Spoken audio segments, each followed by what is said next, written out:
Hola, bueno, buenas tardes a todas, a todos. Bienvenidos, bienvenidas. Un agradecimiento especial a nuestra expositora, la magíster Magalí Marega, nuestra querida Maga. Con ella damos inicio a, a un seminario de investigación que en realidad es continuidad de un conjunto de actividades que como línea Historia y Antropología Social de los Trabajadores venimos realizando desde el ISIR desde hace años, que el año pasado, bueno, el año de la pandemia, este sigue siendo el año de la pandemia, en el 2020 adquirió la forma de más bien un seminario interno, de discusión de bibliografía, que tenía que ver con distintas dimensiones que operaron en el proceso de formación de la clase trabajadora, temas de dimensiones de género, de etnicidad, bueno, obviamente la clase, entre otras. Y este año, conversando, decidimos organizar lo que denominamos un seminario de investigación, justamente con el objetivo de discutir avances o resultados de investigaciones en curso, de investigaciones concluidas, no solo de Argentina, sino de otros sitios de América Latina. Solo voy a decir, porque yo lo único que voy a hacer es dar apertura a este ciclo que va a continuar en el mes de julio. Voy a decir que es un gusto, una alegría iniciar el ciclo con Magalí Marega, nuestra querida Maga, que bueno, yo personalmente conocí como estudiante de la carrera, no digo cuántos años hace, de la carrera de grado, de la carrera de licenciatura en antropología, y junto con Verónica Vogelman tuvimos el gusto de dirigir su tesis de licenciatura, donde ya empezaba, como dijo recién en el micro de Radio Universidad, empezaba ya a aparecer esta intención, por lo menos de estudiar la industria de la construcción, tal vez desde otras dimensiones, donde no estaba para nada ausente la cuestión étnica. Pero lo importante que quiero señalar es que durante todo este tiempo en que ella decidió seguir formándose en el exterior, primero en Ecuador, en México, siempre mantuvimos contacto, tanto individualmente como grupalmente, como equipo, como línea, como equipos de investigación, por lo cual durante todos estos años mantuvimos estrechos vínculos y nos debíamos una instancia así para dar a conocer la producción de Maga. Entonces yo voy a dejar acá, voy a dar por iniciado este seminario y le voy a dar paso a Sofía, a la doctora Sofía Vitali, que va a presentar a Magalí. Sofía es integrante del ISIR, actualmente becaria postdoctoral del ISIR y de nuestra línea de investigación, Historia y Antropología de los Trabajadores, y su línea de investigación, siempre dentro de la antropología del trabajo, está focalizada en experiencias juveniles y de inserción sociolaboral en contextos de pobreza urbana. Bueno, adelante Sofía con la presentación de Maga, y nuevamente bienvenidas, bienvenidos Magalí, todas y todos los presentes. Bueno, hoy, como decía Silvia, tenemos el placer de contar con la participación de Magalí Marega en el seminario, quien, bueno, actualmente se encuentra finalizando su investigación doctoral en el Centro de Investigaciones y Educación Superior en Antropología Social, CIESA, Ciudad de México, en donde hoy nos va a presentar algunos de sus principales avances de su tesis denominada Mujeres, Cal y Arena, Trabajo Femenino y politicidad en la industria de la construcción en México y Bolivia, aportes de una antropología feminista del trabajo, que actualmente está trabajando bajo la dirección de la doctora Margarita Estrada Iniz. Magalí, bueno, tiene también, como adelantaba Silvia, un amplio recorrido investigativo al interior de la antropología del trabajo, y ha participado de diferentes equipos de investigación y redes a escala regional latinoamericana. Es miembro del Núcleo de Estudios del Trabajo y la Conflictividad Social de la Universidad de Rosario. También ha sostenido diferentes vínculos y proyectos de investigación colectivos con la línea de investigación de Historia y Antropología de los Trabajadores del ISIR, dirigido por Silvia Simonazzi. También participa del Grupo de Estudios del Trabajo de Flaxo Ecuador, y es investigadora del Instituto de Investigaciones Socioeconómicas de la Universidad Católica de Bolivia de La Paz. Entre sus principales contribuciones e investigaciones se ha focalizado en la relación entre trabajadores, sindicatos y Estado, focalizando en el sector petrolero público del Ecuador en el periodo de la denominada Revolución Ciudadana. También ha analizado la experiencia obrera en relación a los procesos productivos y organización del trabajo en el sector de la construcción en Rosario, que como decía Silvia, bueno, fue bajo la dirección de Silvia Simonazzi y Verónica Vogelman.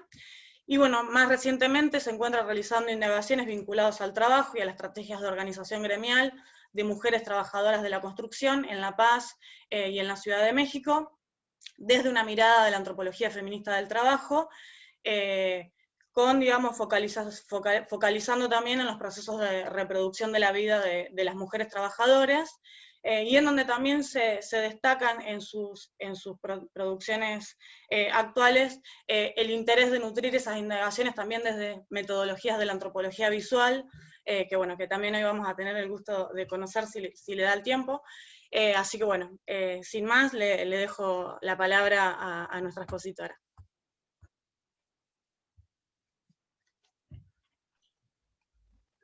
Bueno, hola, buenas tardes a todas y a todos. Es un placer y un honor poder compartir con ustedes y como decía Silvia y Sofi, bueno, después de tanto tiempo, seguir en diálogo y aprendiendo juntas. Voy a compartir, a ver, me avisan.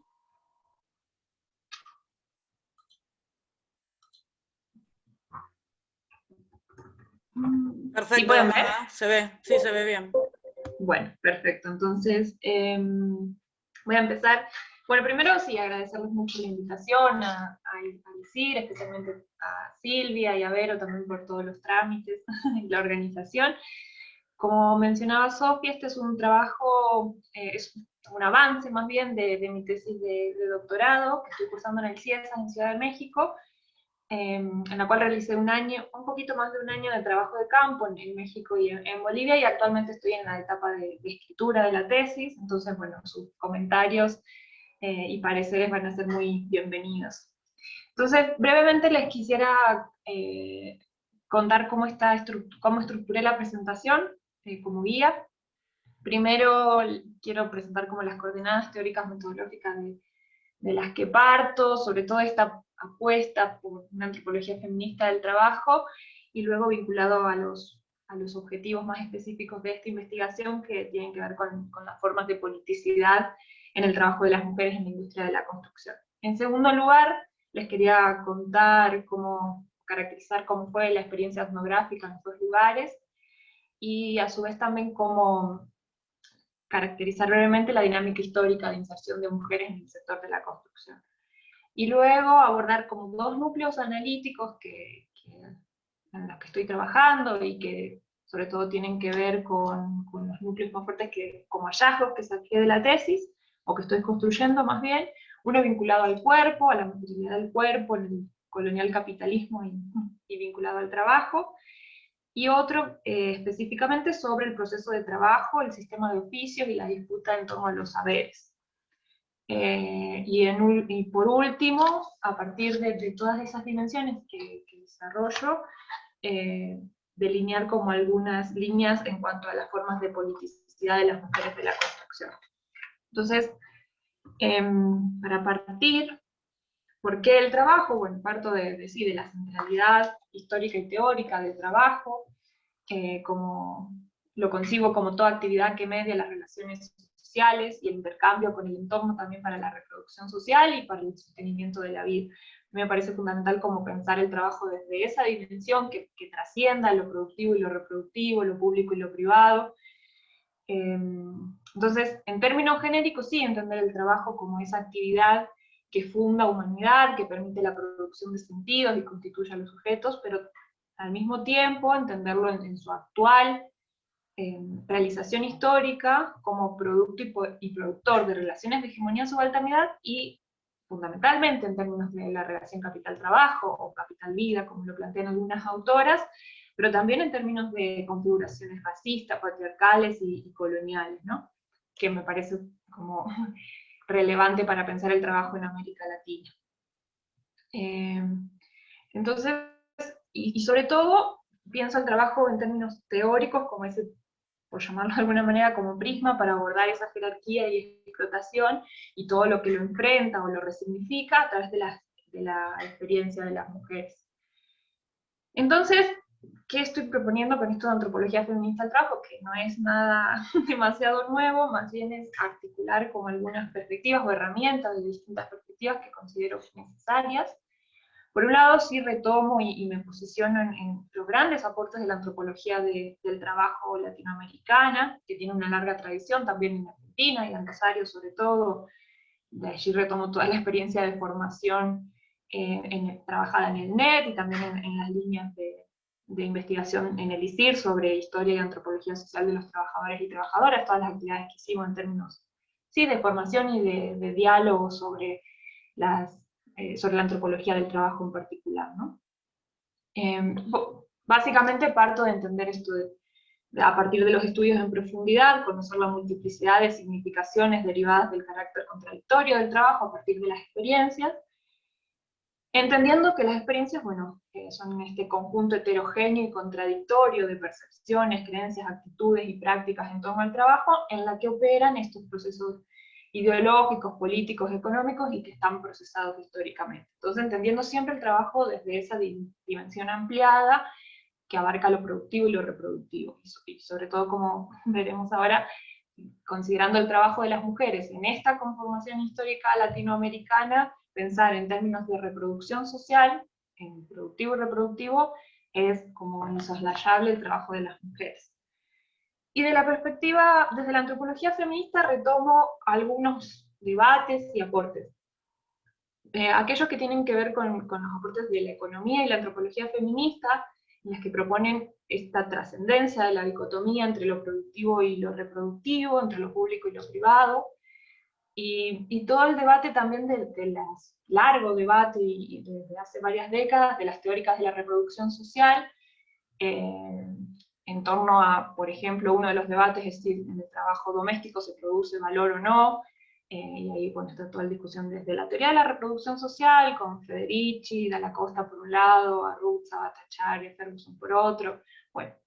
Y además retomo la centralidad del trabajo de las mujeres en el sostenimiento de la vida, en estos términos, donde el trabajo productivo forma parte también de esas opciones o actividades para reproducir en términos sociales la vida familiar y comunitaria. Y ahí retomo antecedentes de Cristina Vega, Verónica Gago, Raquel Gutiérrez, para pensar esta centralidad. Y luego retomo la perspectiva, desde las perspectivas del feminismo latinoamericano, y sobre todo desde la vertiente de los feminismos comunitarios, con Gladys Zull, Raquel Aguilar. Por un lado, esta noción de la centralidad de la reproducción comunitaria de la vida y las características que adquiere. Y por otro lado, de los feminismos negros, latinoamericanos y afrocaribeños, con algunas genealogías también vinculadas al feminismo afroamericano, con referentes como Angela Davis, en Brasil, por ejemplo, Lelia González, Mara Riveros, bueno, Rita Segato, Chicuriel, Yuderquis Espinosa, estas últimas más vinculadas como los aportes que da, por ejemplo, reflexionar que me parece importante, reflexionar en torno a la heterosexualidad obligatoria como sistema político y cómo eso está creando clase, o relaciones de clase en algún punto también. Y fundamentalmente retomo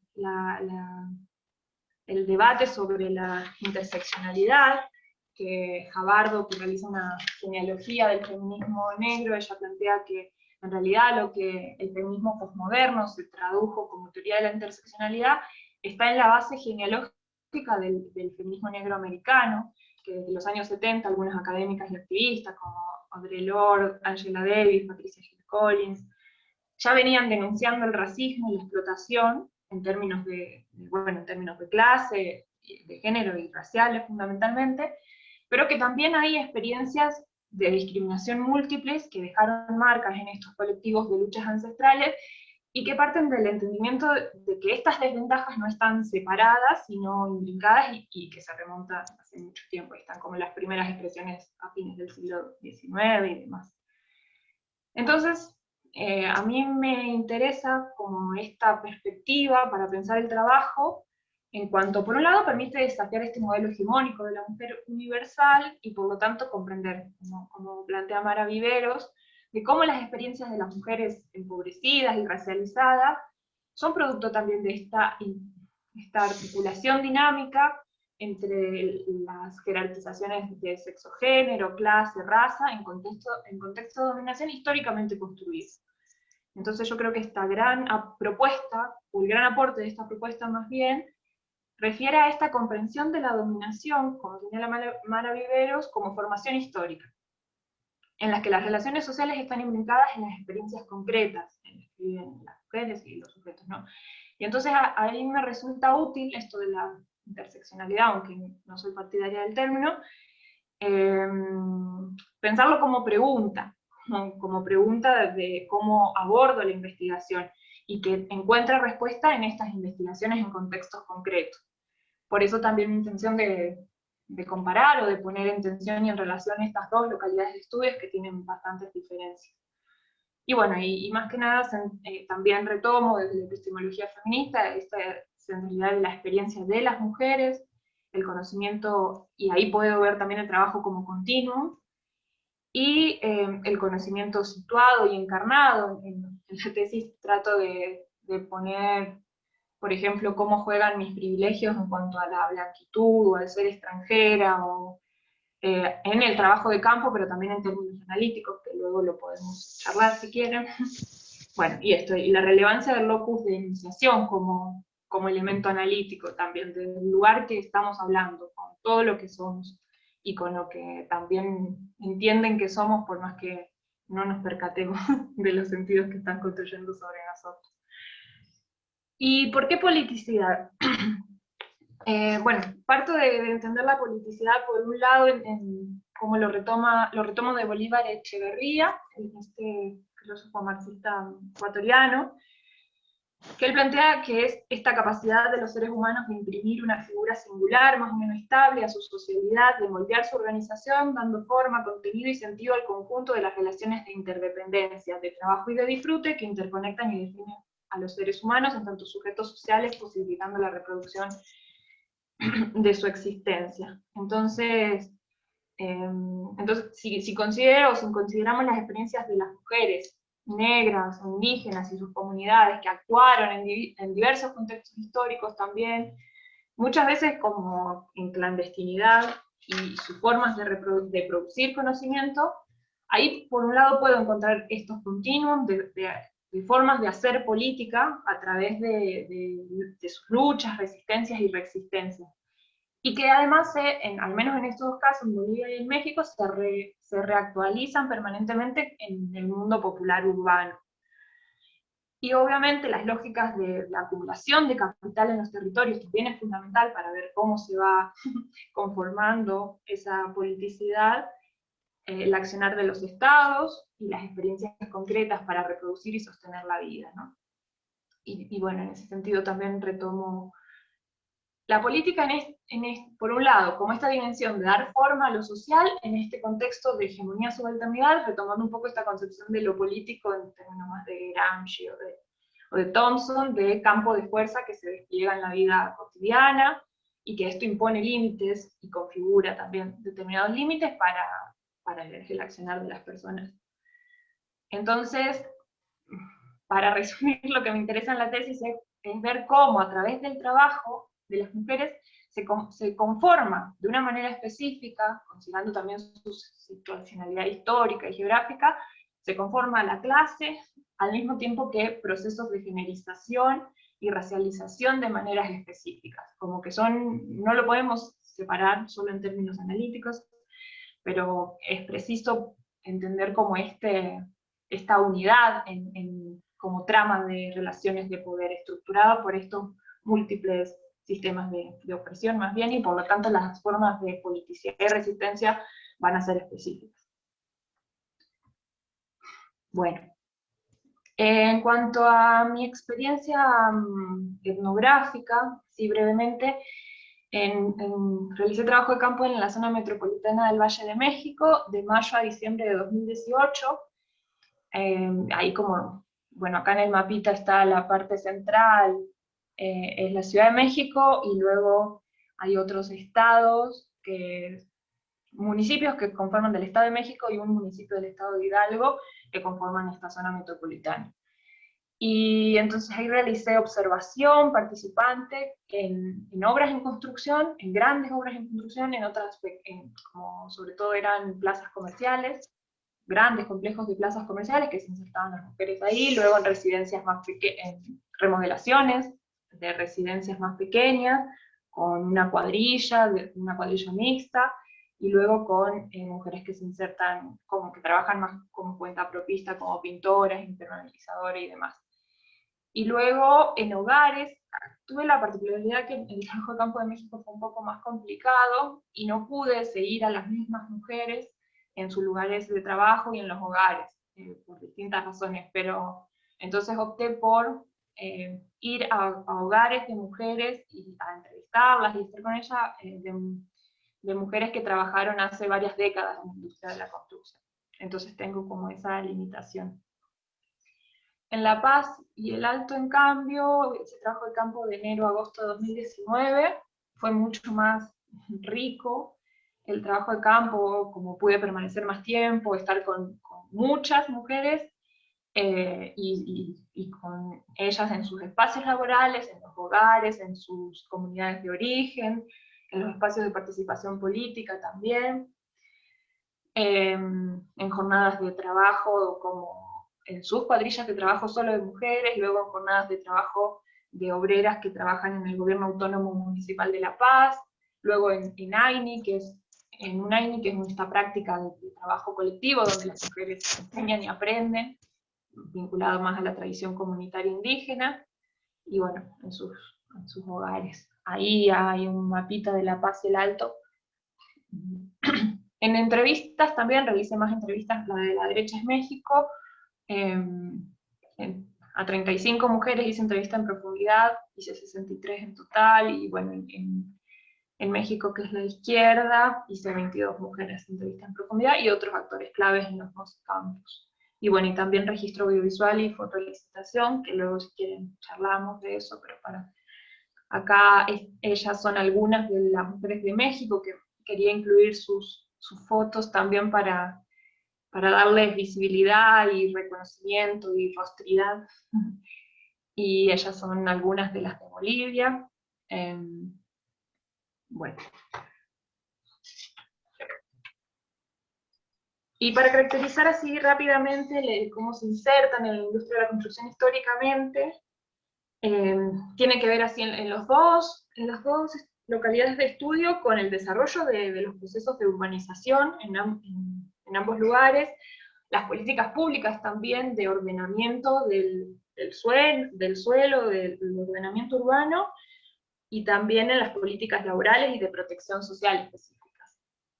Además, otros procesos más vinculados a dinámicas familiares, de sentido sobre del rol de género, y luego motivaciones personales y subjetivas de por qué quieren entrar a la construcción. Entonces, en México, a grandes rasgos, la inserción de las mujeres en la construcción sigue los trazos del desarrollo del capital financiero inmobiliario y las políticas de regulación del suelo, tanto en la Ciudad de México como en el Estado de México.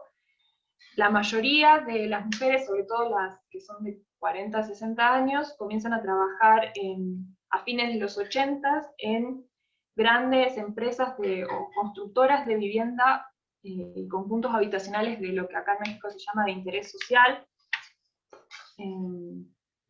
Y luego, además del sector privado, también en los 70 fue importante como impulso a la construcción, la fundación de los fondos de vivienda para los trabajadores y el fondo de vivienda del Instituto de Seguridad Social, el Infonavit y el FOVISSSTE, que gestionan los créditos para vivienda que construyen luego las desarrolladoras inmobiliarias privadas. Entonces ahí permite todo este proceso de alianza, permite como el gran crecimiento y desarrollo de estas firmas nacionales de construcción de vivienda, como Casa Geo, Consorcios ARA, Beta, donde se insertan la mayoría de las mujeres que por lo general trabajan de limpieza, pero también algunas pueden ser herreras, albañilas, tablarroqueras, como yeseras. Y luego en el 92, bajo el gobierno neoliberal de Salinas de Gortari, el Estado mexicano modificó el artículo 27 de la Constitución, en el que se permite la privatización de los ejidos y las tierras comunales. Entonces eso fue un proceso también que impactó mucho en el crecimiento del sector inmobiliario y de cómo acceden las mujeres a la construcción. Luego ya en los años 2000, ahí hay como un desarrollo distinto de lo que pasa en el DF en ese momento, ahora Ciudad de México, y en el Estado de México. El DF restringe el crecimiento urbano por varias cuestiones, y entonces se hiperintensifica el desarrollo inmobiliario en el Estado de México, ahí se insertan mujeres, y luego en el 2008, con la crisis financiera inmobiliaria, el PAN, que estaba gobernando el país, propone un rescate empresarial de las empresas de la construcción. Entonces ahí, desde ese 2007 más o menos en el DF, más allá de los gobiernos que son más conservadores, del PAN, del PRI, o los últimos de Morena, más progresistas, yo lo que veo es que hay una continuidad muy fuerte en esa alianza entre el sector público y entidades inmobiliarias, del capital global y local, como impulsando un boom de la construcción como impresionante. Brevemente, la evolución de los trabajadores de la construcción en México, si bien en términos estadísticos son entre el 3 y el 4%, en términos absolutos, por ejemplo, en 2019 fueron algo más de 170.000 mujeres en México que declararon trabajar en el sector de la construcción, aun cuando hay mucho subregistro. Y en Bolivia tiene como otra historia, una conformación distinta. Ahí como que se remonta la inserción de las mujeres en las construcciones a inicios del siglo XX, en el contexto de la Guerra del Chaco, que fue del 32 al 35 entre Bolivia y Paraguay, donde hubo una gran disminución de varones, producto de los muertos por la guerra. Entonces ahí hay testimonios de que muchas mujeres empezaron a trabajar en la construcción y eran maestras, albañilas y demás. Ahí está todo el registro que hace el Taller de Historia Oral Andina, que era dirigido en su momento por Silvia Rivera Cusicanqui, donde recoge estos testimonios tanto de la historia del gremio de los albañiles como de la inserción de las mujeres. Y bueno, históricamente en el sector de la construcción participaron, fue indígena, se conformó con participación indígena, entonces también la mayoría de mujeres que ingresan al sector son indígenas. En la actualidad, entre el 75 y el 80% se autoidentifican como aymara. Entonces eso es una característica que cambia bastante y que es una de las principales diferencias con México. Bueno, a partir del 40 también se cambia un poco el sector porque se introduce el cemento y el hormigón armado, que ahí hay mayor demanda de mano de obra. Y luego otro proceso importante tiene que ver con los procesos de urbanización y transformación demográfica de La Paz. Como la migración del campo-ciudad comenzaron en los 70 más o menos, y comienza una gran explosión urbana en la zona de La Paz y del Alto sobre todo. En el 85 el Alto se autonomiza como ciudad, es una de las ciudades más jóvenes y ahora es una de las ciudades más grandes de Bolivia. Y otro mecanismo de inserción estuvo vinculado a los programas de empleo de emergencia, llevado adelante por el Gobierno Nacional a partir de las políticas de ajuste estructural, y ahí con la cooperación internacional, con las juntas vecinales, donde las mujeres se insertaban en programas que se llamaban Trabajo por Alimentos, donde trabajaban en estas obras que se pueden ver en las fotos, como haciendo caminos o sí, obras sobre todo más viales, y aprendían el oficio de la construcción a cambio de alimentos. Luego en el 2005, con los planes, que era el Plan Nacional de Empleo de Emergencia, también, y se articulaba con las alcaldías municipales, también ingresaron ahí. Y sí se puede ver a partir del 2006 un proceso importante por la gran inversión en infraestructura pública del gobierno del MAS, de Evo Morales, que generó mayor demanda de mano de obra. Y las mujeres se insertan, bueno, y después, desde el 2010, las capacitaciones que hubo de Red Hábitat, que es una ONG que impulsa también la organización de las mujeres constructoras. Y acá básicamente también las mujeres a nivel nacional como entre un 4 y 5%, y en La Paz eso un poquito más, y eso representa unas 8.000 mujeres en La Paz y el Alto y unos 21.000 a nivel nacional.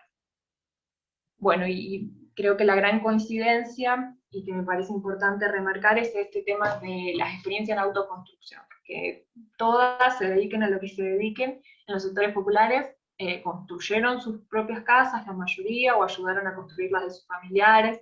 Entonces ahí a mí me llama la atención esto de por qué sí tienen el conocimiento, el saber, pero cuando pasan a ocuparse en el sector asalariado, el sector de la construcción, aparecen un montón de impedimentos, de que las mujeres no tienen fuerzas, de que no pueden, incluso reproducidos por ellas mismas. Pero ¿qué pasa cuando se asalariza? ¿Qué está jugando ahí? Bueno. En cuanto a este tercer punto, en el que abordo los cuerpos y cómo se configura la materialidad de los cuerpos en el sector, me preguntaba esto, ¿qué pasa con cómo se materializa el cuerpo de las mujeres en el sector de la construcción? ¿Qué cuerpos importan y por qué? Entonces, en una primera parte analizo cómo ellas se asignan como mujer trabajadora, y en la segunda parte cómo son asignadas por otras mujeres, por otros hombres, trabajadores, contratistas, jefes, familiares y demás. Entonces, y cómo estos sentidos además se ponen en juego y entran en tensión en las prácticas laborales, ¿no? Estos sentidos que tienen que ver con referencias étnico-raciales, genéricos y de clase, se refuerzan, resisten y se readaptan en los lugares de trabajo. Entonces me interesa el cuerpo también porque considero que constituye el primer locus desde donde indagar el despliegue de las relaciones de poder en el trabajo. Entonces parto de la noción de cuerpo como valor de uso, que tiene la capacidad de producir trabajo y a partir de eso relacionarse socialmente con el entorno. En esta perspectiva también de entender el trabajo en sentido ampliado. Y esa capacidad del cuerpo se encuentra cifrada además a partir de un sistema reproductivo social, como plantean Marx y Bolívar Echeverría. Entonces, en cuanto a cómo se asignan, analizo las significaciones en torno a la noción de fuerza primero. Y lo que veo ahí, en cuanto a los sentidos sobre la fuerza, y que es un trabajo de fuerza y demás, efectivamente veo que hay una materialidad que se construye y que implica realmente y efectivamente poseer brazos fuertes, piernas fuertes, resistencia, y que hay una materialidad vinculada a la fuerza física, construida como práctica histórica también. Entonces ahí tiene relevancia abordar las trayectorias de las mujeres del trabajo, las trayectorias en el trabajo de las mujeres. Muchas de ellas, tanto en Bolivia como en México, comienzan a muy temprana edad a trabajar en casas de tercero en el trabajo doméstico. Y digo muy temprana edad, 7, 8 años. Y desde ahí no paran de trabajar. Entonces se evidencian los sentidos sobre el cansancio y el desgaste corporal también. Y sobre todo lo que puedo ver es en torno a las estrategias o conciencia del cuidado en los lugares de trabajo. Están más atentas, por ejemplo, tratan de no hacer tanta fuerza, se cubren la cintura, como en Bolivia, por ejemplo, con huacas, que son cintos con tejidos, se protegen entre ellas, hacen propuestas para mejorar los cuidados y salud de sus compañeras y de los trabajadores hombres. Por ejemplo, hábitos alimenticios más sanos en la obra, ordenar el espacio para no tener accidentes. ASOMUC, que es la Asociación Sindical de Mujeres, también sumó a su pliego de reivindicaciones a las empresas la disminución de las bolsas, del peso de las bolsas de cemento para no lastimar la cintura de las trabajadoras y los trabajadores. Y en ambos, también me llamó la atención, en ambos espacios hay un sentido generalizado de las mujeres que se configura en torno a la prolongación social de la fuerza corporal al reivindicar su rol de madres. Como una frase que sonaba en los dos lugares, era: la construcción es un trabajo de fuerza y la fuerza nos la dan nuestros hijos. Entonces ahí aparecen también los hijos, hijes como fuerza y como culpa, que bueno, no es exclusivo de las mujeres de la construcción, sino creo que es esta culpa de salir a trabajar y dejar a los hijos, y quedarse en la casa para ser buena madre y demás. Y luego también esto de cómo las condiciones de reproducción social intervienen en la materialización de los cuerpos y los cuidados, como las trayectorias de estas mujeres, y en los dos casos, presentan como experiencias de violencia estructural, de violencia de género, en su familia de origen, con sus esposos, como violencias muy extremas y múltiples. Entonces, cómo también está incidiendo también en esa materialización del cuerpo. Luego, otra dimensión que tomo es el tema de la vestimenta y las herramientas, como parte de cómo se construye el cuerpo. Entonces, considero que operan como extensiones objetuales de su corporalidad y construyen sentidos étnicos y de clase, que se reconfiguran también en el trabajo de la construcción. Por un lado, retomo el significado de las polleras, de las mujeres aymara en Bolivia. Bueno, la pollera es como una prenda emblema de la identidad andina. Se vincula con ser chola o cholita, pero también todos estos términos, la pollera misma es ampliamente polisémico y contextual. Eso pude ver en mi trabajo de campo. Ser chola o cholita se vincula con ser mujer de pollera y refiere a una vestimenta característica que además de la pollera va con otras prendas como manta, aguayos y el sombrero bombín. En la tesis identifico algunos de esta cantidad de esta polisemia, algunas dimensiones de esa polisemia. Primero, la pollera con basta es de cholas, en cambio las bastas son como pliegues, en cambio la falda es de cholita. El largo de la pollera es según la región de procedencia, entonces ya en las obras y en las calles ya se reconocen solo por ver el largo de la pollera. La calidad de la tela y el precio también está demarcando ahí la clase, porque también hay como sobre todo en los últimos años, hay un poder adquisitivo y una reconfiguración en términos de clase importante. Puede ser de pollera en contra de ser de vestido o señorita, que ahí muestra como está más vinculado al sentido de blanquitud, o bueno, a mí me decían, no todo el tiempo tú eres señorita, o tú eres de vestido. Luego también está hablando de un origen rural e indígena, pero al mismo tiempo refiere a lo mestizo y lo cholo. Entonces, cómo esos sentidos dependen del contexto histórico, del contexto además que se desarrolla. Entonces ahí hay un sentido étnico. También está vinculada a la identidad aymara, pero siempre refiere al género femenino. Entonces, sí, estos sentidos que se construyen sobre la mujer de pollera sí se modifican contextualmente, y depende del contexto político también. Ahí veía que, por ejemplo, en todo este contexto del gobierno del MAS, el proyecto de descolonización y despatriarcalización propició procesos de reivindicación de estos elementos identitarios indígenas, y la mujer de pollera o las cholitas se volvieron también símbolo de esa transformación social. Entonces, en el trabajo de la construcción yo veo que ese símbolo o lo que significa la pollera se pone en juego o en tensión el sentido de la corporalidad étnica de las mujeres en función de las necesidades del capital, porque luego si sos mujer de pollera te pago menos, o te pago como menos que el ayudante, o te puedo extender la jornada. Hay una reapropiación en términos de la funcionalidad del capital, pero también es una forma para acceder al mercado de trabajo para las mujeres, ¿no? El reconocimiento de cuerpos fuertes, acostumbrados al trabajo duro, al trabajo en el campo, vinculados a estas corporalidades indígenas, son puestos en juego en estos espacios y permiten esta incorporación a espacios históricamente masculinizados e etnizados también.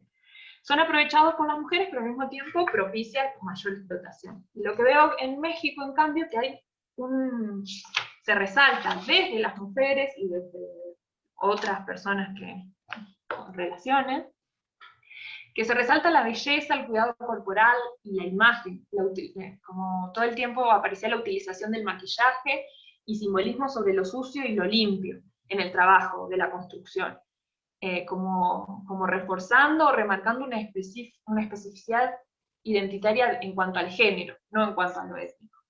Entonces acá retoma Mónica Moreno Figueroa, quien considera que la belleza no es solo un recurso simbólico generizado, sino también es fuertemente racializado, clasizado y disputado permanentemente. Entonces en México noto, por un lado, que a partir de las trayectorias de las mujeres no tienen este vínculo tan permanente con sus comunidades de origen, y al mismo tiempo hay como un proyecto, un proceso de mestización mucho más fuerte y también de asalarización en sus propias trayectorias.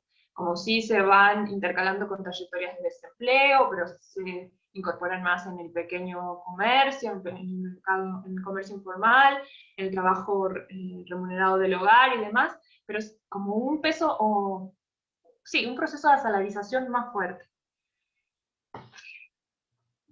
No sé cómo vengo. Bueno, y en cuanto a cómo son asignadas por otros, ahí me parecía muy fuerte en México estos límites también de por qué si sos mujer no podés entrar a la construcción, un sentido sobre que las mujeres son de cascos ligeros, que es una expresión para decir que son prostitutas. Entonces, sí, esto de que si estás en la obra y sos mujer vas a buscar hombres, y todo el tiempo tienen que jugar con la culpa y la vergüenza de las mujeres trabajadoras en las obras, entonces dicen, no, yo trabajo en la construcción pero soy muy femenina, yo trabajo en la construcción pero no hablo con los hombres, tengo que adoptar estrategias de no relacionarme, y eso implica también como más propicia los muchísimos casos de acoso y violencia sexual en los lugares de trabajo. Y también estas construcciones sexogenéricas arraigadas en torno a la división sexual del trabajo, de ser madre, de que solo sirven para la limpieza, y eso, los límites para el oficio también. Entonces, bueno, estas identificaciones polisémicas de las corporalidades en torno a lo étnico en Bolivia, y más fuerte en torno al género en México, aparecen como estos, son cuerpos fuertes en Bolivia, por como esta vinculación a lo indígena, son cuerpos débiles porque son como resaltando el género, la debilidad del género femenino en México, pero en las dos situaciones yo veo que en realidad está propiciando mecanismos de explotación de los cuerpos feminizados y racializados. Sofa, ahora sí te pediría para esta cuarta parte si quieres pasar un ratito el video. Dale, bárbaro. Ahí deja de... Ahí va.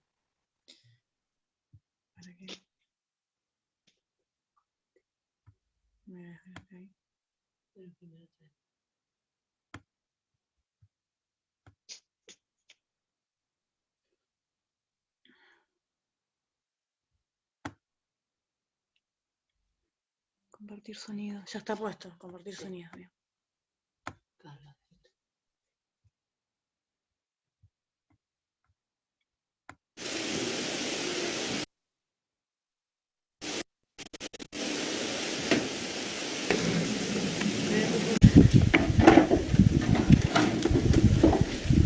Construyendo en su tierra natal. Pero no se ve eso. ¿Qué estás haciendo, Eli? Sacando piedras al ¿Cómo? techo ¿No se ve? para que el viento no me lo... No, ahí sí, perdón. Como no tengo tablones, tengo que darme la forma de poder pisar a la calamina.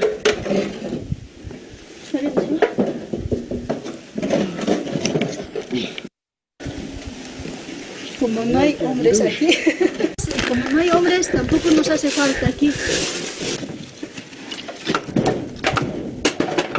¿No vas a doblar la calamina? No, me da miedo que la calamina le corte a la soga. Ah, no, la soga no va a cortar. Peor polveado anda. Esto debe ser, ¿cómo se? Concisa.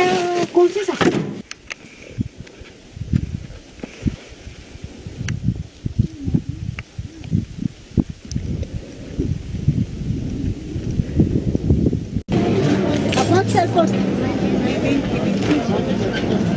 No, yo quiero sueltito, ¿no? 6 por 5.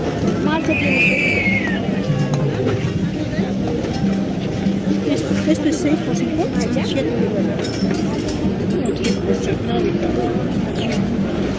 sí, 8, 25, 59. Naranja. Toma,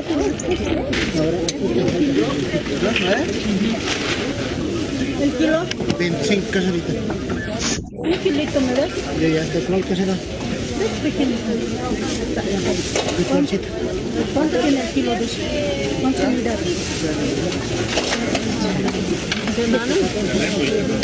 ¿Una bolsa más? Sí. Un kilo casera. Ya.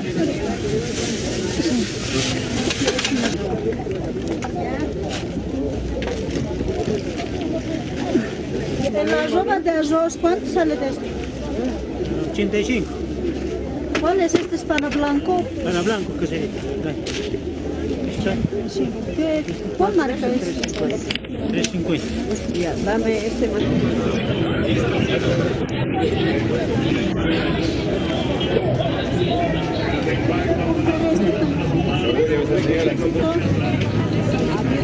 A 12.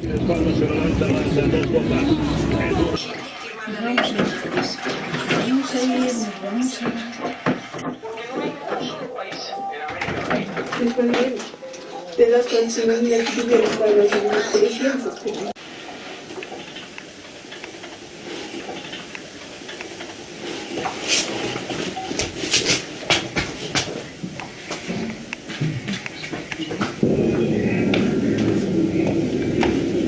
Ahora sí.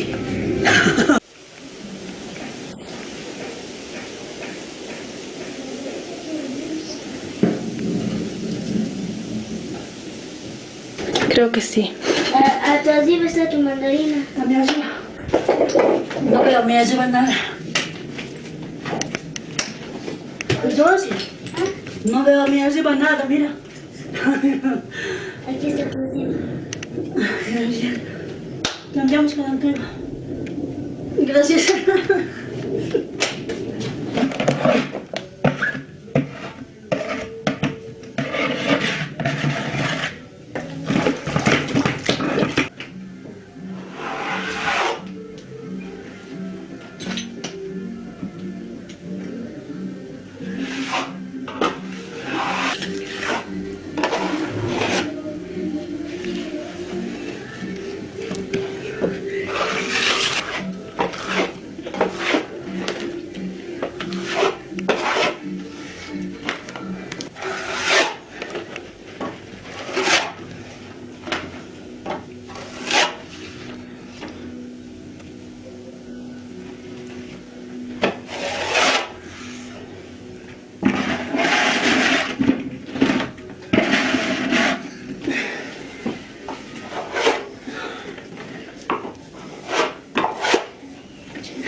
Con mi cara de canso, agotada.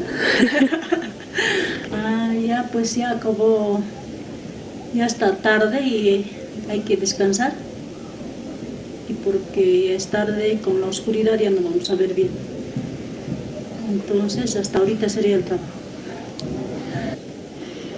¿Qué vamos a hacer ahora? Vamos a tomar un tecito y luego vamos a ir a jugar a la cancha. Básquet, Fútbol. también fútbol.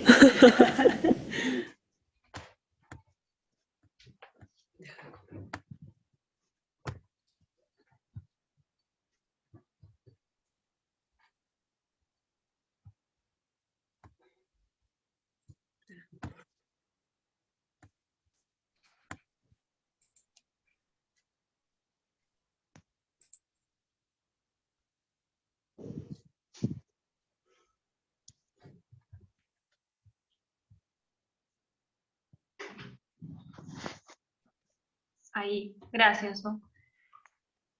para continuar así rápidamente con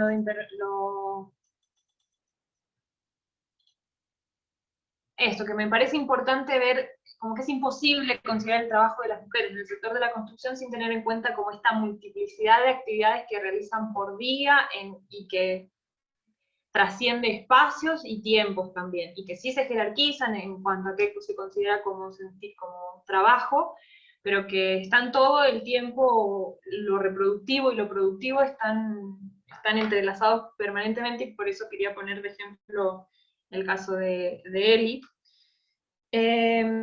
Y eso también sucede con esta gran diferencia de que hay una mayor ruptura de los lazos con las comunidades de origen en Bolivia que en México, pero también sucede de otros modos en México en cuanto a la conformación de redes más vecinales y de amigas. La que yo estuve siguiendo tenía que ver con el fútbol barrial femenil, donde el mismo equipo de fútbol son las trabajadoras que luego son pintoras impermeabilizadoras y se contratan entre ellas, entonces eso les permite adquirir el oficio, pero también dedicarse al trabajo de la construcción. Y brevemente, uno de estos elementos de la tradición comunitaria andina, que yo retomo y me parece importante para que luego en el trabajo de la construcción, uno tiene que ver con la casa como cosmos, que luego si quieren lo mezclayo, pero vinculada a cómo hay un ritual y una tradición de que al construir la casa también se está configurando y repitiendo ciertos roles de género, no solo en el proceso, sino también en los materiales con los que se construye la casa, que uno está más asociado a lo femenino y otro a lo masculino. Eso se vincula también con este principio de Chachahuarmi, que en aymara significa hombre-mujer, y es el principio de complementariedad, supuestamente, que viene de los sistemas de autoridades locales, y el trabajo también en torno a la movilidad por el territorio, esta permanente tradición y costumbre de movilizarse por el territorio para trabajar, y que eso le permite a las mujeres tener otras herramientas para organizarse, sobre todo luego.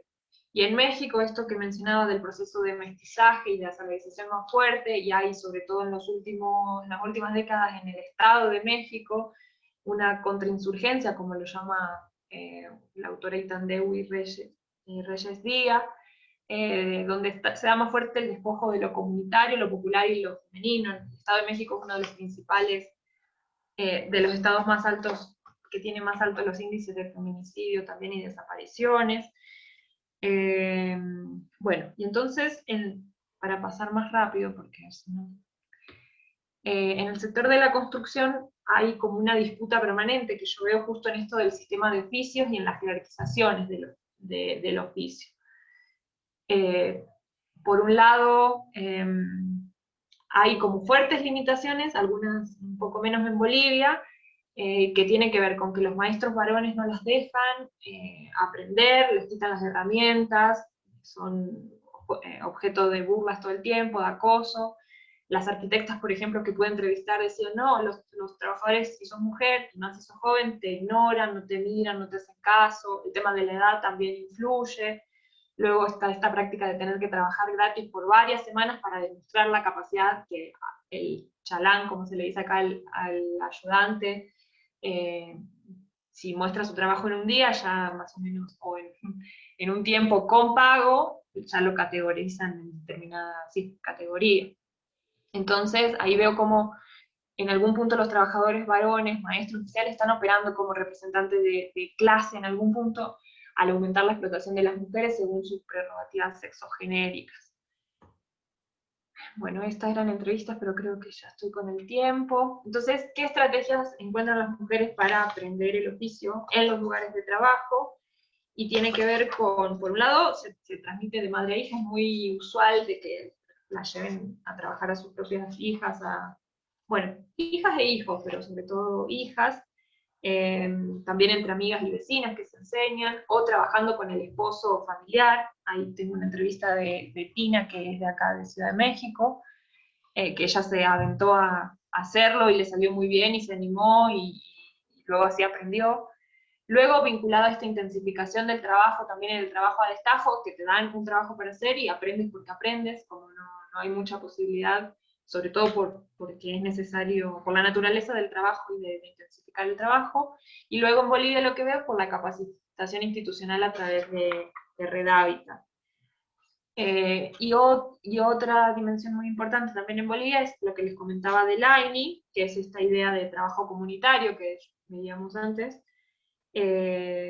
Son espacios donde alguna de las socias de ASOMUC, por ejemplo, que tenga que arreglar algo en su casa o construir algo, van, las maestras enseñan, y luego la dueña de la casa pone la comida y los materiales, y así aprenden y se enseñan, y luego se tienen que devolver ese trabajo.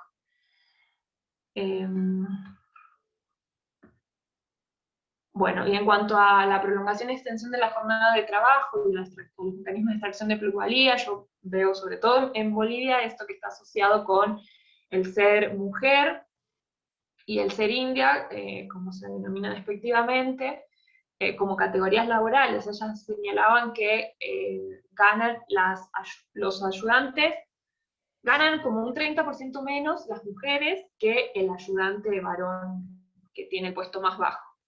Entonces, luego esta forma de organizar el trabajo en términos de subcontrataciones, donde no hay contratos escritos, o en la municipalidad, por ejemplo, de La Paz, que sí hay contratos escritos, pero son todos temporales. Y bueno, cuando es pago por jornal, se les extiende la jornada de trabajo; cuando es pago a destajo, se les intensifica la jornada. Y algo que me llamaba la atención era que si consideramos este trabajo en términos como ampliados del trabajo productivo y reproductivo, las mujeres descansan entre 5 y 6 horas, o sea que trabajan entre 15 o 18 horas, casi todas, y hasta el trabajador hombre más explotado que trabaje 12, 14 horas, no llega a este nivel de trabajo, y eso es bastante similar sobre todo en México, pero también en Bolivia. Y ahí me llamaba la atención esto de cómo también desde la perspectiva feminista permite problematizar, y desde el feminismo negro sobre todo, como reconceptualizar en términos de lo doméstico y la familia. En Bolivia, por ejemplo, varias mujeres me asociaban la dureza del trabajo y el malestar con estar en la casa. Entonces ellas disfrutaban salir de la casa, en la obra les permitían estar más libres, socializar, e incluso poder descansar, y que en su casa no podían. Y a diferencia de las de Bolivia, que decían, no, el trabajo en la obra es demasiado intenso, no puedo estar, no voy a hablar de llegar a mi casa. Y bueno, y las formas de acoso y violencia sexual como formas de control. Y por último, las formas de politicidad, que siempre pasa lo mismo, que queda como lo más relevante sin tiempo.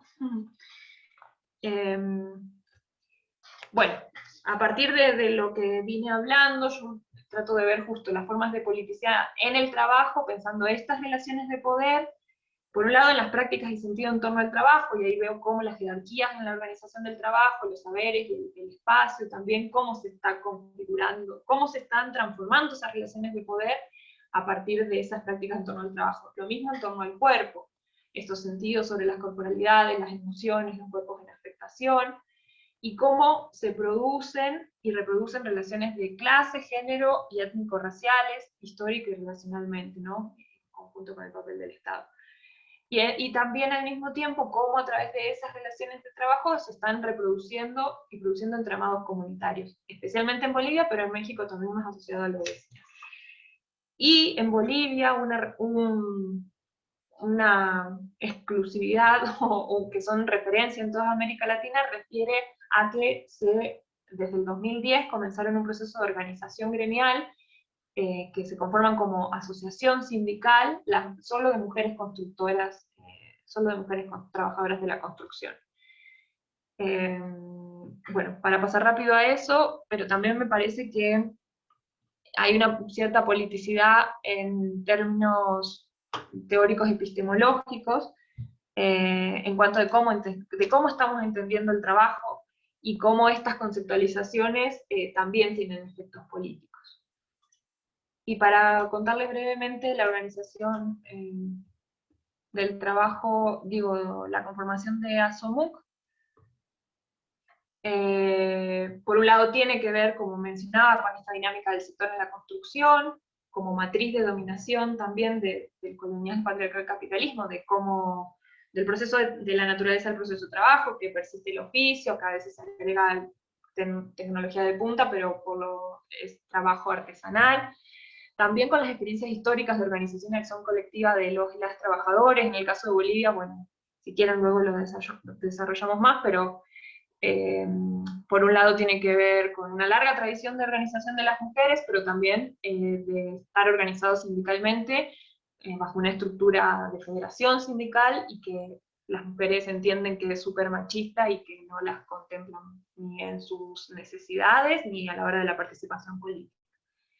Y bueno, también las transformaciones en cuanto al carácter del Estado. Entonces el ASUMUC se construyó, que es la Asociación de Mujeres Constructoras, en el 2019, se conforman como asociación nacional y se conforma la MUCBOL.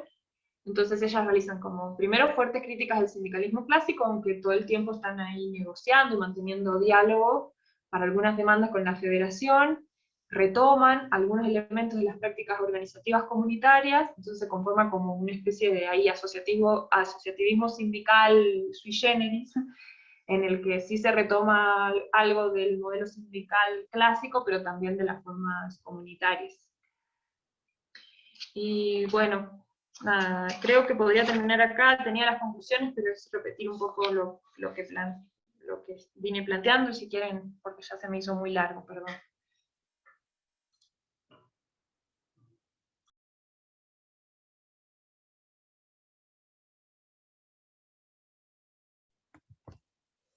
Bueno, ahora si les parece abrimos el debate y las preguntas, si le quieren preguntar sobre las conclusiones. Yo, si nadie tiene, puedo empezar preguntando que si podías profundizar lo de sus casas como cosmos, y también, además que vos dijiste que ellas mismas todas tienen experiencia en autoconstrucción, ¿cómo se da esa autoconstrucción, digo, en relación a sus vínculos de parentesco? ¿Cómo lo hacen solas? ¿Le piden ayuda a familiares? ¿Los hombres participan o no? Como, nada, eso.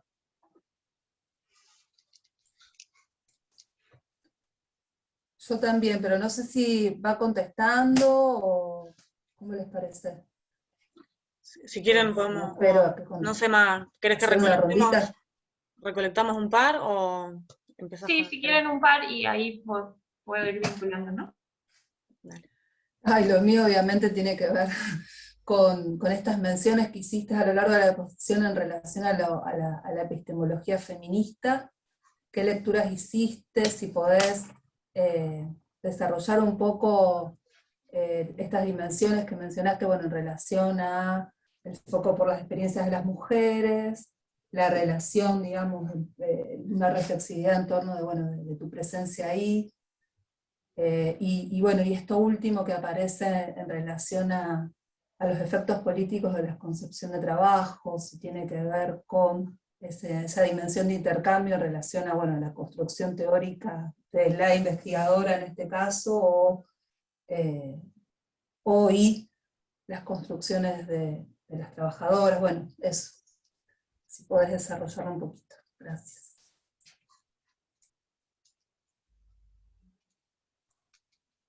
¿Puedo hacer una pregunta? Bueno, gracias Maga por la exposición. No tenías que correr tanto, la idea era escucharte, así que explayate todo lo que haga falta en las respuestas.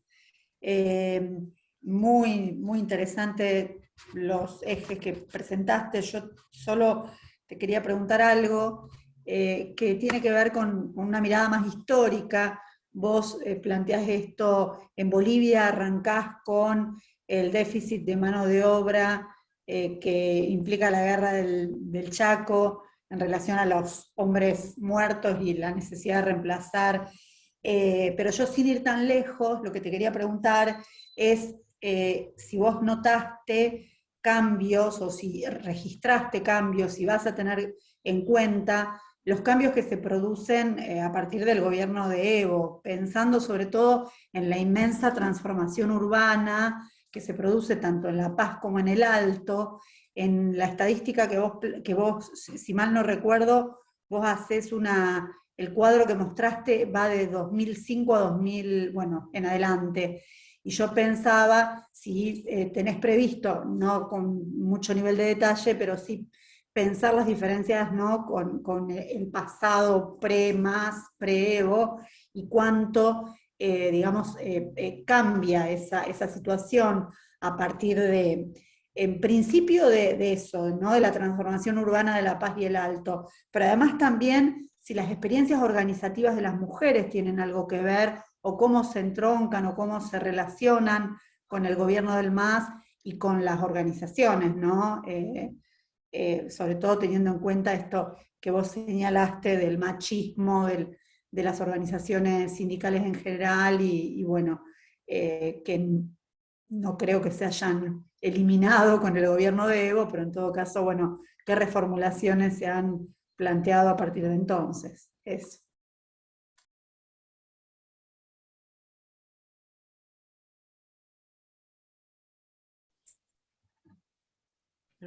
¿Querés, Julia? Y ahí. Tiro una. Bueno, muchas gracias, Maga. Está muy, muy bueno el laburo. Me anoté bocha de cosas. Voy a preguntarte una que me quedé pensando en esta categoría de trabajo, digamos, como que hilvanar varias cuestiones que fuiste contando en una pregunta. Vos planteás esta categoría de trabajo así como actividad de reproducción de la vida, y esta mediación, digamos, esta cosa más general, ¿no?, como una actividad indeterminada. Y después me quedé intrigada con esto de cómo pensás, o que cuentes un poco más este cambio entre el trabajo de autoconstrucción y las redes de ayuda mutua y estas formas tradicionales, si se quiere, que vienen de la tradición comunitaria, de movilizar trabajo, y el trabajo asalariado. Ahí planteaste que había como diferencias y contaste un poco, pero bueno, me quedé con ganas de escucharte, en todo caso, de preguntarte cómo pensás esas diferencias. ¿Qué pasa ahí con esa actividad? ¿Cómo se va, en todo caso, determinando de forma diferente?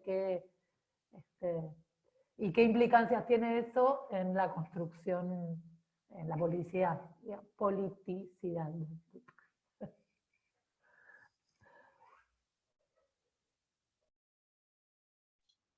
¿Quieren que empiece con estas y luego, si quieren, abrimos? Porque ya son suculentas. Primero, bueno, gracias. Son muy lindas las preguntas. La casa como cosmos, yo por un lado lo relevé de los antecedentes de investigación, sobre todo a partir de Olivia Harris, que ella es una antropóloga que realizó mucho trabajo en Bolivia. Es británica, creo. Y entonces ella, y también de otros, ay, se me fue el nombre ahora, otra mujer antropóloga británica, bueno, ya se me va a salir, que con su esposo, que fue Juan de Dios Yapita, un lingüista muy conocido que falleció hace poco, que tuve oportunidad de tomar clases de aymaras con él. Ellos tienen un libro que se llama Hacia un orden andino de las cosas, donde analizan justo este simbolismo de ciertas estructuras más lingüísticas y culturales, y una es la construcción de la casa. Entonces ellos plantean de cómo, por un lado eso, y por otro lado hice entrevistas en aymara, 2 entrevistas en aymara a mujeres preguntando las diferencias entre cómo se construía antes la casa y cómo ahora. Entonces ahí salían estas diferencias que marcaban las antropólogas de cómo está como sumamente reglada el ritual en cuanto a los cantos, a la chaya, que es como repartir bebida o donar agradecimiento, agradecer a la tierra con bebida, todo el gran ritual que implica hacer una casa, eso al mismo tiempo, y los cantos van reconstruyendo también supuestamente la organización del cosmos, y en ese sentido las relaciones de género. Entonces, cómo, bueno, empiezan por tal esquina, y eso se le canta a tal nivel del cosmos, a tal ser, o a cosas sagradas del cosmos, que tiene características femeninas, por determinada razón, y luego pasan a otro espacio de la casa y chayan por características masculinas y demás. Entonces, en esa ritualización se están reproduciendo estos simbolismos también de las estructuras, sobre todo de género. Y bueno, y estas mujeres en las entrevistas en Aymara me planteaban que sobre todo el trabajo comunitario, donde los hombres se dedicaban a la pared, las mujeres a hacer la comida, no sé cómo, después el tema de quién se encargaba de la paja, del techo. Entonces, que eso se hacía y era así, y todos venían, cuando alguien veía que estaba construyendo una casa, venían a ayudar, y eso se consideraba AINI, y era como este trabajo que luego se debía. Estas antropólogas también hacen una gran diferencia entre lo que era ayuda, es un trabajo ayuda, como Yanapaña en Aymara, o el AINI, que estaba súper regulada la reciprocidad. Vos tenías que dar tantas horas de trabajo, y era a veces trabajo de hombres o de mujeres. Bueno, entonces en ese sentido me parece importante. Y luego las mujeres que entrevisté me decían, ahora ya con el salario cambia todo, ahora es todo por jornal, ahora se rompe, eso no se sabe, pero por suerte ahora nos permiten trabajar a las mujeres, como que esa asalarización, ya no a través del trabajo comunitario y de reciprocidad, les permitía a las mujeres porque antes no. Entonces como me parecía interesante ver ese vínculo. En cuanto a lo de reproducción social, sí, a mí fundamentalmente retomo esto sí, de la economía feminista, que estuve leyendo,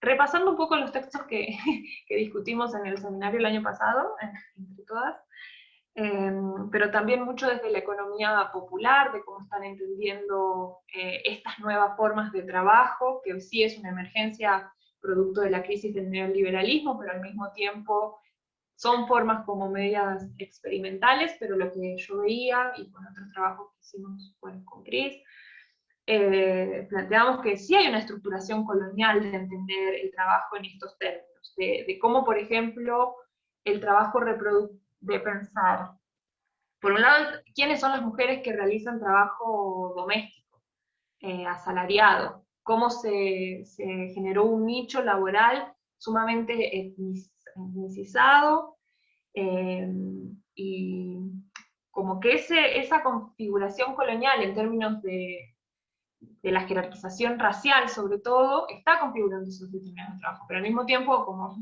a mí me gusta mucho el trabajo de Angela Davis, de ese sentido, decir, bueno, ¿qué está aportando las feministas negras también en este sentido? ¿Cómo el ámbito doméstico para las esclavizadas o para las libertas posteriormente se transformó en un lugar de humanidad? Y las masculinidades de los hombres negros no pueden compararse ni con los hombres indígenas, ni, bueno, como toda esa diversidad de masculinidades y feminidades, como también el capital está conformando ciertas feminidades y masculinidades, y eso lo enlazo con lo que preguntaba la Juli en cuanto a cómo veo lo de autoconstrucción y trabajo asalariado. Sí, ahí está como la pista que sigo es lo que plantea Federici, por ejemplo, del patriarcado del salario, cómo el salario está escondiendo mucho trabajo, pero no solo eso, sino en el caso de la construcción, que la autoconstrucción está súper permitida y sos súper como entradora o luchona porque construís tus casas, pero cuando querés trabajar asalariadamente eso, ahí sos prostituta, sos un montón de cosas. Entonces, como el capital mismo está generando esos colectivos de trabajadores en términos de jerarquización racial, de género y demás. Entonces ahí sí veo como una influencia fuerte de lo que implica la relación del capital. Pero sí creo que lo tengo que profundizar más porque, no sé, siento que me faltan más elementos también de analizar, pero me parece bueno como la apertura a pensar eso. Luego, lo de mi posicionamiento, bueno, esto sobre todo de pensar que así como las mujeres, y pensar la interseccionalidad en ese sentido de las mujeres con las que trabajamos, pensar la interseccionalidad también en lo que mi cuerpo representa en campo y cómo eso lo incluyo en el análisis. Bueno, hay casos, por ejemplo, estaba en un mercado cuando fui a acompañar a Elia, que todas sus hermanas son mujeres de pollera, como Eli, estábamos en la feria del pueblo, y Eli me dice, te presento a mi amiguita. Y la hermana me miró así como con una cara, y dijo, ¿qué va a hacer tu amiga? No sé, entonces como eso, y luego todo el tiempo que lo charlábamos con Sofi Benzadón, que está conectada y que con ella compartimos el campo en Bolivia, lo de ser choquita. Choquita es como ser rubia. Entonces todo el tiempo, la choquita, como todo lo choquito es bonito, y entonces eso como esas dimensiones también están influyendo en el trabajo. El encargado de infraestructura pública de la Municipalidad del Alto, como tenía así denominaciones hacia las mujeres porque eran indígenas, por ejemplo, que habían puesto un baño y que no se bañaban, pero en realidad no se bañaban porque el esposo no quería que se bañe, porque eso le permitía saber que no estuvo con más hombres. Eso lo digo literal como me lo transmitió él. Entonces, como estos conceptos desde lo blanco, como bueno, como lindo, y lo indígena, lo vinculado a lo campesino, cómo se lo piensa todavía en esos términos sumamente racista, están también jugando un papel súper importante a la hora de valorizar esa fuerza de trabajo. Por eso también hay experiencias de que una mujer de pollera, que ya era grande también, estuvo 10 años trabajando de ayudante, sabía hacer un montón de cosas, pero no la ascendían de categoría. Eso se traduce obviamente en salarios menores y demás.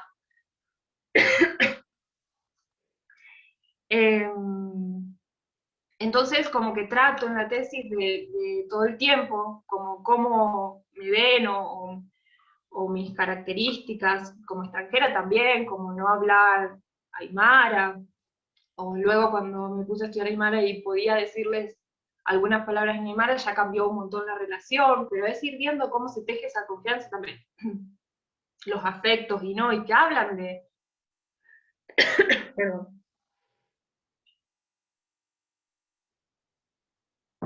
Eso, a mí me impresionó mucho cómo el racismo estaba tan presente, viviéndolo desde los privilegios. Bueno. Luego, los efectos políticos de posicionamiento de trabajo, sí, yo un poco lo considero en los dos sentidos que decís, Vero. Por un lado, de por qué, si consideramos, bueno, está bien, consideramos el proceso de valorización del capital y eso en la estructuración del sistema capitalista y demás, pero si no tenemos en cuenta lo que pasa en los ámbitos reproductivos y ese vínculo entre lo productivo y lo reproductivo, una cosa que no sé si quedó muy claro era que para mí yo siento que es centrar en el trabajo de las mujeres en lo reproductivo, pero también a veces desde el feminismo creo que se descuida un poco lo que pasa en los ámbitos productivos y cómo se reproduce la dominación y la explotación, y viceversa. Luego creo que la antropología del trabajo a veces se centra mucho en los lugares de trabajo, pero ¿qué pasa con estas relaciones patriarcales y la violencia? Y partir desde la experiencia de las mujeres, como que todas terminen llorando, por ejemplo, en las entrevistas, primero por el tema de la culpa de dejar a los hijos, y después por el tema de las violaciones. Como, bueno, yo personalmente, no sé, como plantear la valorización del capital sin eso, y cómo se superfuncionaliza eso, en ese sentido digo también de los efectos políticos de los posicionamientos sobre cómo entendemos el trabajo. Y luego, para Silvia, los cambios que se producen en el gobierno de Evo, sí, yo creo que son muchos y en muchas dimensiones, en cuanto a lo económico, por ejemplo, a toda la redistribución que hubo, que eso permite también mayor, bueno, cómo cambian las condiciones de existencia y de supervivencia de las mujeres, sobre todo en Bolivia se dio como un cambio en la configuración familiar, donde como un gran porcentaje quedó a cargo de solo mujeres, de las familias, familias como monoparentales. eso claro que significa un cambio en cuanto a eso, a la capacidad, a la posibilidad de mejorar sus condiciones de vida. Pero creo que también en términos ideológicos y simbólicos, todo el proceso que se dio en la asamblea, el proyecto de despatriarcalización, de que mujeres de polleras puedan acceder a cargos, a ser ministras y demás, como eso es súper significativo, y en las mujeres con las que entrevisté todo el tiempo estaban, no, desde que está Evo no hay discriminación, por ejemplo, desde que hay Evo podemos ir a la universidad, como, no sé, como que creo que en términos simbólicos también es muy importante la transformación con Evo. Y sí hubo un proyecto grande de despatriarcalizar y de descolonizar el Estado, pero bueno, es una puja permanente. Yo creo que hay antecedentes de esto, de cómo la CETSUBC, que es la Confederación de Trabajadores Campesinos, cómo se conformó una estructura paralela, pero en diálogo, no competitiva, de mujeres campesinas, que ahí salen las Bartolinas Sisa, y que son una de las principales bases sociales del gobierno del MAS, y que son referencia en cuanto a la organización y a cómo se instala esta agenda por demandas feministas y de participación política, y luego de prácticas patriarcales de los sindicatos en general. Entonces sí, efectivamente hay un cambio sustantivo en eso, en toda la inversión en obras públicas. Luego también, que yo todavía no entré mucho, pero está este tema de que si existe una nueva burguesía aymara o no, entonces todo el desarrollo del comercio informal, el vínculo con China, que eso lo trabajan Nico Tassi, por ejemplo, bueno, y otros autores, de sí, realmente hay mucho, y se nota mucho poder adquisitivo en términos del espacio, por ejemplo, como muchas, y sobre todo mujeres, cholitas, que son dueñas de edificios en el sur de la ciudad. Bueno, hay como una reconfiguración en términos social, urbano, económico, que sí marca un cambio muy fuerte con lo que estaba antes de... Y bueno, y ahora con todo esto, lo que pasó en el último año también. Bueno, sé que no contesté completamente, pero eso es lo que puedo decir, las preguntas.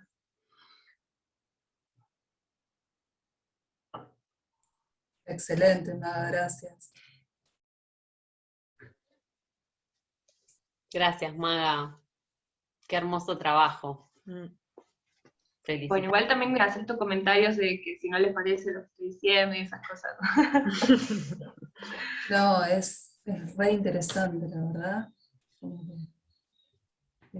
Yo sí, no quiero acaparar, pero si nadie pregunta, mientras te escuchaba esto tan fuerte de lo de las violencias también, como un poco como metodológicamente estás pensando el abordaje de esas problemáticas que, bueno, son difíciles, ¿no? Desde varios lugares, qué sé yo, cuestión ética, desde el anonimato, bueno, no sé, digo, se me presenta así como un abanico de cuestiones para procesar esa dimensión, que evidentemente es muy importante en tu trabajo.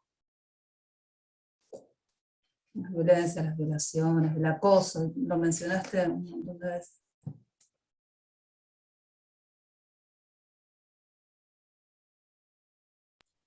Bueno, mientras, sí, la verdad que como después que regresé de campo, dos de las grandes dimensiones que me aparecieron fue el tema de la violencia y del cuidado, como en sus trayectorias de vida, en los lugares de trabajo y demás.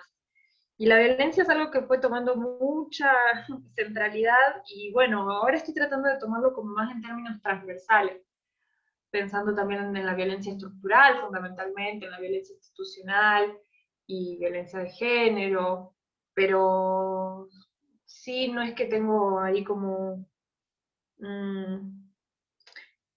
sí, yo creo que también en la parte metodológica lo narro un poco por todo lo que significó en mí esas experiencias, como que era, de verdad, en casi todas las entrevistas terminaban llorando cuando contaban estas experiencias, y muy duras, así, también cuestiones de accidentes, por ejemplo, porque el contratista la estaba acosando y ella no accedió a lo que él quería y la mandó a arreglar un techo que era obvio que estaba por caerse y quedó así casi cuadripléjica.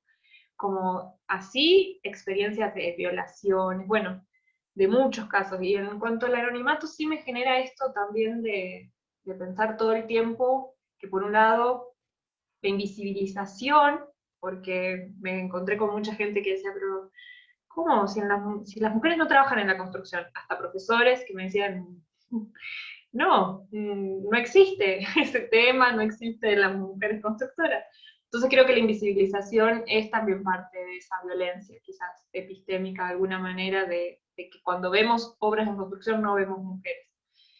Y entonces un objetivo o un propósito era darle esto, rostridad, reconocimiento. A todas les pregunté hoy si querían aparecer con sus nombres o no, la mayoría decían que sí, porque también es una forma de visibilizarse, de reconocer esas experiencias, o decirles a sus hijos, por ejemplo, esto de la culpa que les causa tener que trabajar, o salir y no estar con ellos en todo el día. Entonces, sí, no tengo muy sistematizado cómo estoy en términos metodológicos y teóricos lo de la violencia, estoy tratando de darle como centralidad así más transversal en cada capítulo, pero creo que tiene que ver justo con esto de con la reproducción social, como en eso de tanta violencia, porque Bolivia también es como la tasa más alta de feminicidio en Sudamérica, bueno, y México. Y en Bolivia también me impresionó mucho el tema así de la violencia de género, los infanticidios también, que bueno, no lo tomo en la tesis, pero sí varias mujeres constructoras con sobrinos que habían, incluso infanticidios por sus propias madres que se suicidan, bueno, no sé, con otras dimensiones que aparecen emparejadas con el tema de la violencia que no sé, tengo que darle un poco más de vuelta, pero sí es muy heavy.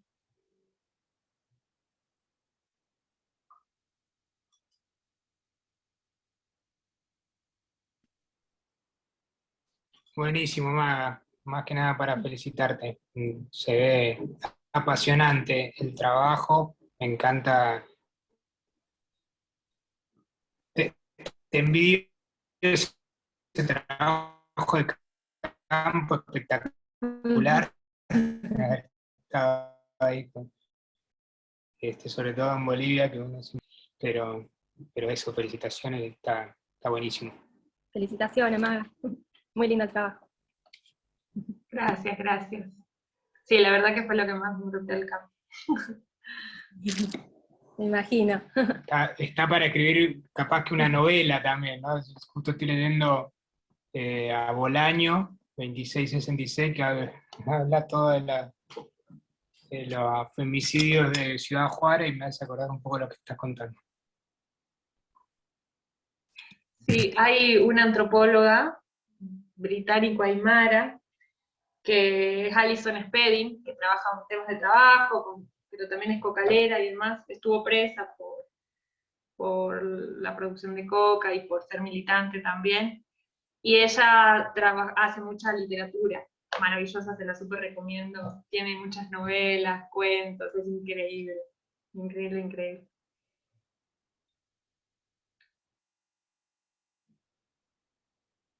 Pasar recomendaciones después. Sí, totalmente. No, Maga, yo pensaba cuando vos decías lo de la nueva burguesía aymara, el tema de incluso la arquitectura aymara, las cholet, ¿no? Y esta idea de que, esto que vos planteaste, ¿no? El crecimiento exponencial del alto, por un lado con esas casas, todas del mismo color, y por otro lado de repente con esas casas con pisos y vidrios de colores. Y eso otro que vos planteaste muy rápidamente, pero que me parece que debe ser muy importante, que tiene que ver con la invasión, entre comillas, aymara en el sur de La Paz, porque el sur de La Paz era tradicionalmente blanco, y si existe o no una burguesía aymara no lo sé, pero en todo caso seguramente esa presencia indígena en el sur, posiblemente tenga que ver con estos últimos años.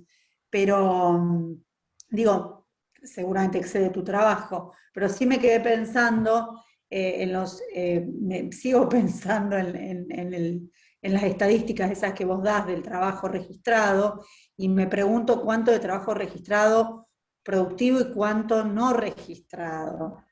Digo, más allá de la invisibilización, a mí me llamó la atención, en las calles de La Paz hay mujeres trabajando, hay mujeres reparando veredas, hay mujeres dedicadas al trabajo de la construcción, y debo decir que me llamó la atención, desde mi lugar de, ¿cómo se llama? De rubia, que tiene un nombre, me llamó la atención, ¿no? Son visibles. Entonces, nada, me preguntaba esto, ¿no? De cuánto de trabajo registrado y no registrado, ¿no?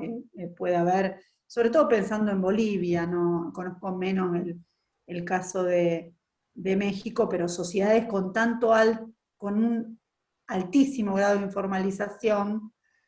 Bueno, en el caso de las mujeres indígenas en la construcción, digo también cómo trabajar eso del subregistro, ¿no? Y de la informalidad, o como se llama. Sí, sí, tal cual, y sí, yo creo que queda mucho por hacer. Ahí veo que está Sofi Benzabón, que también, como fue con la tesis de licenciatura con Greg, que compartimos campo, con Sofi no coincidimos espacialmente, pero estuvimos pensando en la tesis todo el tiempo juntas, porque Sofi también está haciendo su tesis de licenciatura ahí en la San Martín, ¿no? Con las mujeres constructoras. De hecho, ella también me abrió bastante campo, y tiene unas fotos increíbles, se las recomiendo que la busquen. Sofía Benzabón. Bueno, y no, lo que dice Silvia sí, para mí hay algunos estudios de la OIT también, porque tiene proyectos con ASOMUC, y ASOMUC está demandando más bien en cada instancia de vínculo con el Estado que tienen, con los distintos gobiernos, el tema de que se empiece a medir un poco más y a tener estadísticas de las trabajadoras de la construcción. Luego hay algunos así estudios más dispersos, sobre todo hay varios realizados por Red Hábitat, pero sí, ese tema del subregistro es, bueno, no solo en la construcción, no solo en el trabajo de mujeres, sino el subregistro en general en la construcción. Claro, es muy propio de la estructura ocupacional, no sé cómo decirlo. Ahí se te estallan todas las categorías, ¿viste? Mercado de trabajo, estructura ocupacional, formal, informal, se estalla todo. Tal cual. Se cruza, bueno, y hay que mirarlo distinto, pero sí es verdad eso, que son un montón de modalidades que no... Sí, también es súper heterogéneo el sector de la construcción, como en cuanto a tamaño, a emprendimiento, privado, público, no sé cómo. También creo que hay que especificar eso y situarnos en eso. Sí. En eso, Maga, que al principio mostrabas los diferentes, justamente tamaños y tipos de construcciones, ¿pudiste como registrar alguna diferencia en ese punto? ¿O todas las mujeres pasaban por todas esas variantes como de empleabilidad o de tipos de construcción? Lo que pude ver así en México, que igual es mucho más disperso el campo, son casos como son menos las mujeres que entrevisté y demás, sí pude ver que trabajan en grandes obras, estos megaproyectos así de plazas comerciales, en algo más intermedio y también como cuentapropista. Entonces en México sí, al menos las que pude entrevistar, sí. En Bolivia está más separado entre las que trabajan para el Estado, para los gobiernos municipales, que sí se insertan ahí en distintas entidades, pero que no son porcentualmente, como serán 5 o 10%, no sé, Sofi, si me puedes corregir. sino que al menos algunos antecedentes planteaban que va aumentando el número de mujeres trabajadoras a partir de que decrecía el tamaño de la empresa. Entonces, cuanto más pequeñas, más mujeres trabajaban. Y no tanto en grandes obras, y tampoco encontré mujeres en los cholets, que sí pude ir a uno que era de Freddy Mamani, que es uno como de los más conocidos. No estaba él, pero estaban sus trabajadores. y que es increíble además, porque bueno, una de esas fotos del plano, donde el plano está en la pared, como que no tienen plano, sino que Freddy le dice, bueno, quiero esto, hace así un dibujito en la pared con lápiz, y ya el maestro entiende y lo hace. Como, me parece increíble eso. Y que las mujeres no se insertan tanto ahí porque ya es más obra de acabado, y como más especializado, y sí, ya el tema de la nueva arquitectura andina, que se le llama, es como increíble, así, y es otro campo.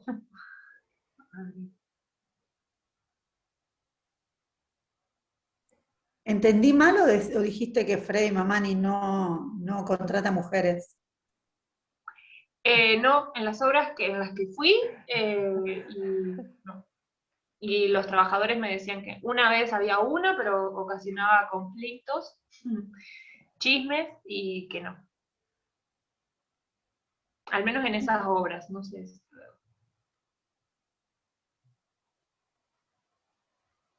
Sí, pero son unos Transformers, es increíble lo de los shows. Bueno. Quedamos todos.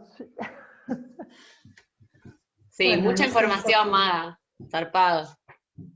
Sí, creo que igual me falta ahí como consolidar algunos, no sé, argumentos, o ir tejiendo un poco más, porque tengo como mucho material y creo que falta darle vuelta a los argumentos. Maga, lo que quiero rescatar es el desafío del trabajo comparativo. Lo que nos presentaste acá en términos de, bueno, de las dimensiones teóricas, metodológicas, los aspectos que elegís para analizar, me parece que uno de los grandes desafíos es cómo tomar la comparación, ¿no? Y me parece que esta tesis, cuando salga, va a ser una tesis excepcional, que seguramente va a dejar cosas abiertas, líneas abiertas para futuras investigaciones tuyas o de quienes la retomen, pero yo valoro la persistencia en esa idea de la comparación, que es una idea que recuerdo que hace años que discutimos, y que vos la mantuviste, y me parece que es, bueno, un súper desafío. Tuviste la suerte que todos los que estamos acá te envidiamos, de haber estado meses en La Paz, haciendo trabajo de campo. Yo cuando volví de La Paz dije, voy a volver 15 días a estudiar la nueva burguesía aymara, y nunca más pude volver. Así que con 15 días me alcanzaba, mirá lo que te digo, pero 15 meses, Un campo indudable, y me pensaba enterrar en los archivos y hacer entrevistas. Me parece que, bueno, indudablemente eso es muy importante, haber tenido la oportunidad de hacer un trabajo de campo prolongado, pero me parece que es un gran desafío, y también, nada, es valiente. Me parece que tu tesis va a ser una tesis que esperemos salga pronto, y que va a ser una referencia en los estudios del trabajo, de la antropología feminista del trabajo.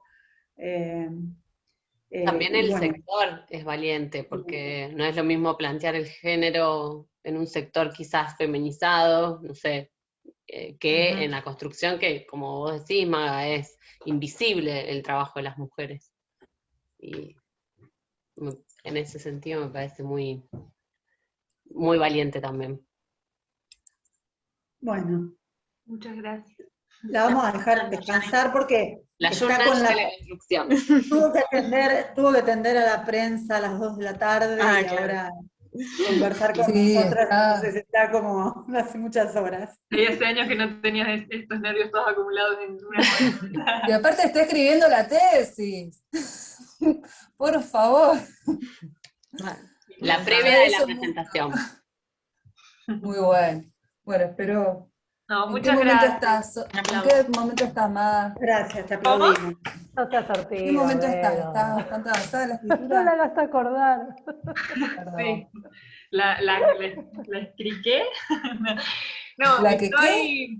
estoy tratando de terminar como este último capítulo de los oficios y los saberes y el proceso de trabajo para ya luego quiero hacer esta lectura y relectura y reintegrar nuevamente, como Bien. empezar a Estás vincular. terminando el primer borrador. Sí, en esas. Ujú. Qué bárbaro. Pero no, gracias, qué lindo estar No, a vos, la verdad. y dialogar así, gracias. Gracias, Hace mucho que Maga. quería conocer en detalle. Un gustazo. Gracias. Gracias. Una genia. Y gracias a todas. Gracias. Te queremos mucho más. Sí, Ay, yo a ustedes. ahí. Gracias, Gracias. Maga. Gracias, Maga. Nos vemos prontito. Abrazo. Así es. Gracias, Alisir. Chao, chao. Sí, gracias. Gracias a todos. Chao, chao. Chao. Chau. Sofa, ¿ya cortás la grabación? Sí, ya la corté. No, no la corté.